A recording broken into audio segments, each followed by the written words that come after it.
एक दिन एक युवक भगवान बुद्ध से मिलने आता है। वह बुद्ध से कहता है, मुझे आपकी शिक्षाएं चाहिए, लेकिन सरल भाषा में, जिससे मैं उन्हें समझ सकूं। भगवान बुद्ध उसे ध्यान से देखते हैं और सवाल करते हैं, क्या तुम्हारा कोई बेटा है? जवाब में वह युवक कहता है, जी हाँ, मेरा एक बेटा है।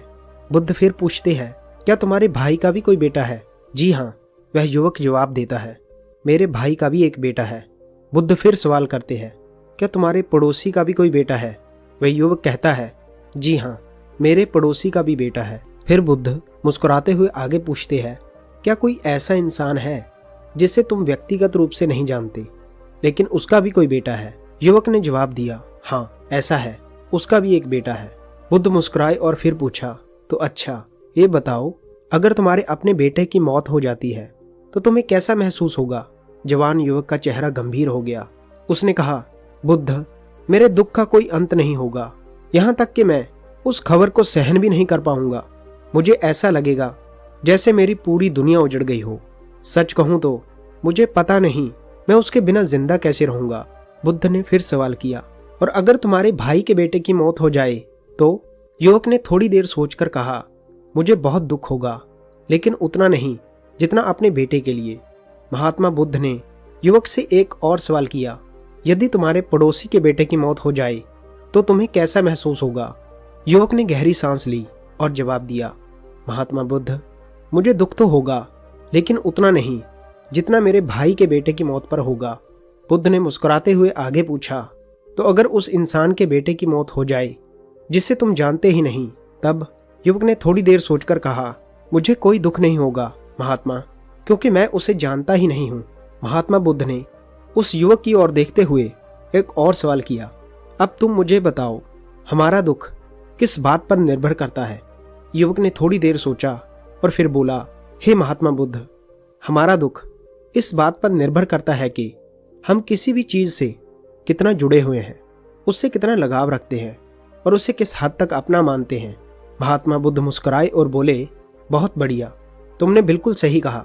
फिर बुद्ध ने एक और सवाल पूछा, जब तुम अपने बेटे को समुद्र के किनारे ले जाओगे तो क्या वह वहां पर रेत के साथ नहीं खेलेगा? युवक ने मुस्कुराते हुए कहा, हाँ महात्मा, वह जरूर खेलेगा। महात्मा बुद्ध ने युवक से फिर पूछा, जब समुद्र की लहरें तुम्हारे बेटे द्वारा बनाए गए रेत के घर को तोड़ देगी तो क्या तुम्हारा बेटा रोएगा नहीं? युवक ने तुरंत जवाब दिया, हाँ महात्मा, वह जरूर रोएगा। बुद्ध ने अगला सवाल किया, क्या तुम भी उसके साथ रोओगे? युवक ने सिर हिलाते हुए कहा, नहीं महात्मा, मैं नहीं रोऊंगा। क्यों नहीं? बुद्ध ने शांत स्वर में पूछा। युवक ने समझाते हुए कहा, बच्चा रोएगा क्योंकि उसे लगता है कि रेत का घर बहुत सुंदर है, उसने उसे अपने हाथों से बनाया है, इसलिए वह उससे गहराई से जुड़ गया है। लेकिन मैं जानता हूं कि वह रेत का घर स्थायी नहीं है, वह हमेशा वहां पर नहीं रहने वाला। कुछ समय बाद लहरें उसे तोड़ देगी और यही उसकी प्रकृति है, इसीलिए जब वह टूटता है तो मुझे दुख नहीं होता। महात्मा बुद्ध मुस्कुराए और बोले, अब तुम समझ चुके हो ना?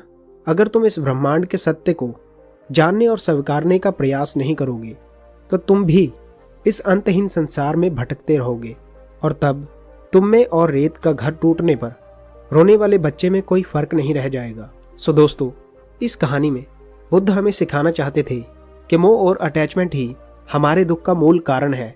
इस दुनिया में कुछ स्थायी नहीं है। अगर हम खुद को चीजों या लोगों से गहराई से जोड़ लेते हैं तो जब वह हमें छोड़ते हैं दुख अवश्य होता है।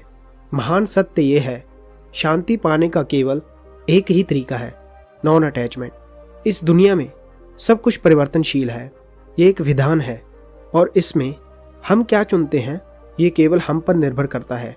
याद रखें, आप अपने जीवन को जिस नज़र से देखना शुरू करोगे ये वैसा ही बन जाएगा। इस सत्य को अपनाएं और अपने जीवन में स्थायी शांति और संतुलन पाएं। सो दोस्तों, पेशेंस रखो, खुद पर ट्रस्ट करो। अंधेरे के बाद सवेरा होगा, हमारी मेहनत रंग लाएगी। मिलते हैं ऐसी ही और मोटिवेशनल वीडियो के साथ, तब तक के लिए धन्यवाद।